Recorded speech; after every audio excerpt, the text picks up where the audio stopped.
Assalamualaikum warahmatullahi wabarakatuh. Kapal lalito dari ulu panjangnya 40 dopo nah kodo togak di tiang.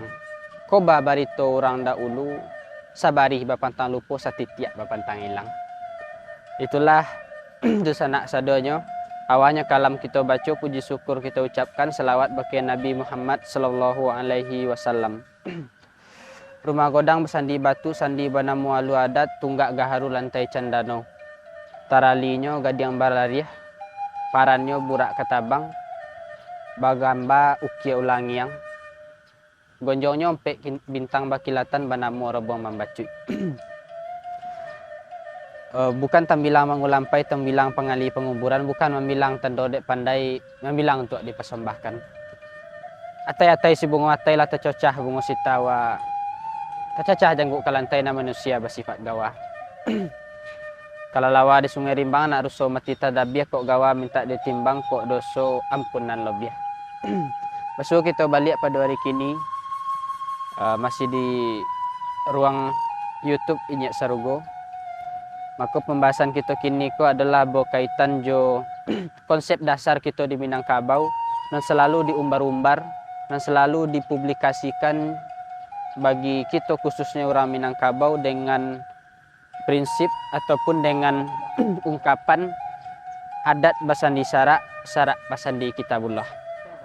Itu selalu diagung-agungkan dek kita di Minangkabau, baik itu sebagai lembaga adat di pendidikan, kemudian di sekolah-sekolah, maka itu ditanamkan, disebarluaskan bagi generasi muda saat kini.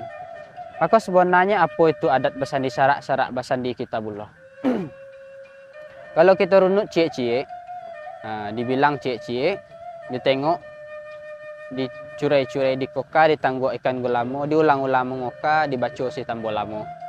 Maka adat itu adalah kumpulan ataupun kebiasaan yang dilakukan secara berulang-ulang. Maka itu adat. Sandi itu adalah dasar. Syarak itu adalah kumpulan hukum Islam. Maka di situ di dalam syarak itu terdapat takumpu ompek kitab di sini. Zabur Daud, Zabur, Injil, Taurat, kemudian ada Al-Quran. Maka dikatakan di dalam kesimpulannya adalah kumpulan syarak. Adat basandi syarak basandi kitabullah. Syarak cako basandi ko kitabullah.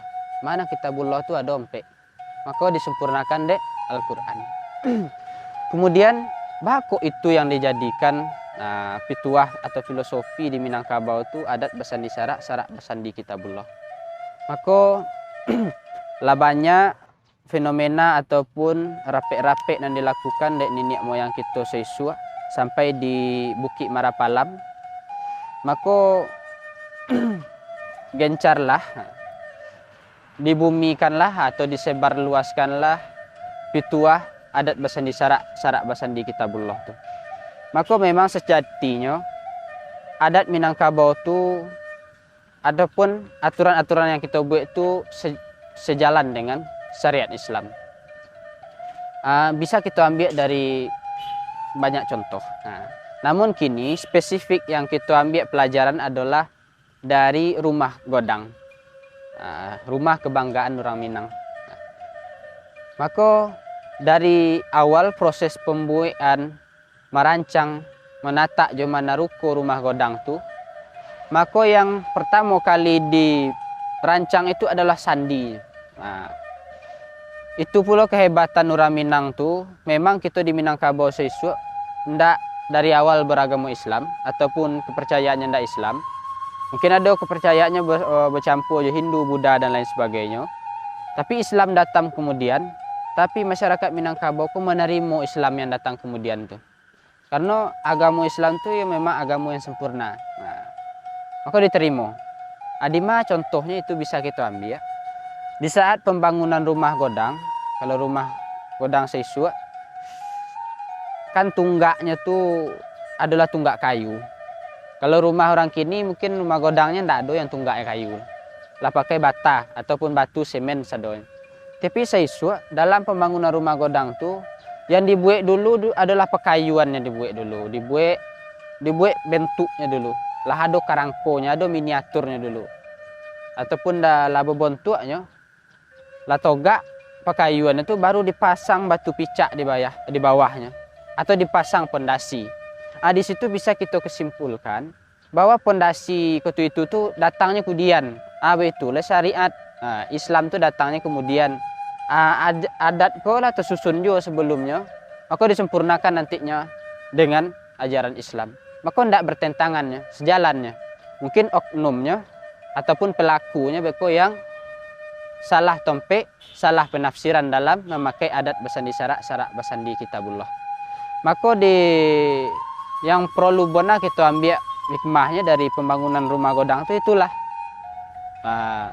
Dan begitu hebatnya arsitektur rumah Godang tuh. Bisa hanya memasang pondasi kemudian dibangun dulu rumah baru pasang pondasi. Orang kini kira-kira, lah bisa kira-kira. Tentu enggak bisa. Orang kini buat rumah dulu harus pondasinya duluan. Nyopang, pasang kerangka bosi dulu. Baru dibangun rumah. Tapi Minangkabau enggak ada itu arsiteknya. Kemudian pondasinya. Kemudian di samping itu dalam pembuat rumah Godang tuh agak condong. Condongnya tidak merubah, kokoh.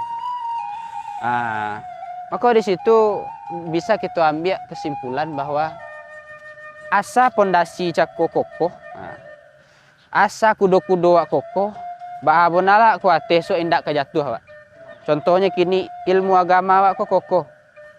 Bisa lah masuk di dunia politik dan lain sebagainya di dalam pemerintahan. Bahabonala orang ke menggaduh je piti, je pedusi, je harta tahta wanita. Kalau pondasi agamanya kokoh, insya Allah ini tidak merubah orang.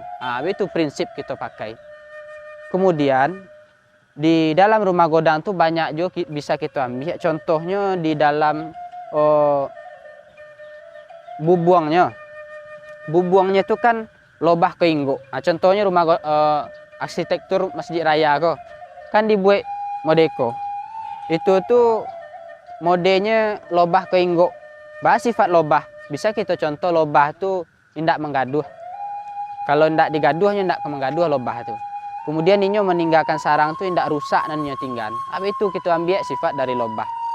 Kemudian dari gonjongnya runcing tuh berarti di situ tersimpan makna robuang membacuy. Robuang membacuy itu kalau batang botuang bambu sifatnya membasuh dari bumi titik dari atas. Nyo datang dari bumi butuh perjuangan. Bekolah tuonyo pakai luak balik ke bawah. Nyo sadarnya ke bawah. Bahwa nyo itu datang dari bawah siswa. Maka kece orang ketek bernama rabuang, Godang bernama botuang, lah tuo bernama ruyung. Ketek baguno, Godang lah tak pakai. Itulah kita berkehidupan di Minangkabau. Ketek itu peguno, hendaknya Godang itu tak pakai. Mungkin itu kini nan bisa kita ambil hikmah-hikmah di balik adat basandi syarak basandi kitabullah tuh. Maka seandainya ada kita yang ragu, carilah guru. Carilah tokoh agama, carilah tokoh adat. Seandainya ambo bakato dinan tidak malu tatumpa bake ambo warang tacoreng padokon yang buruk babarito di nagari. Kok seandainya ada nan salah baco, salah hawai, salah gawang, asa ambo tek kenan bona tandonya kita saandiko. Assalamualaikum warahmatullahi wabarakatuh.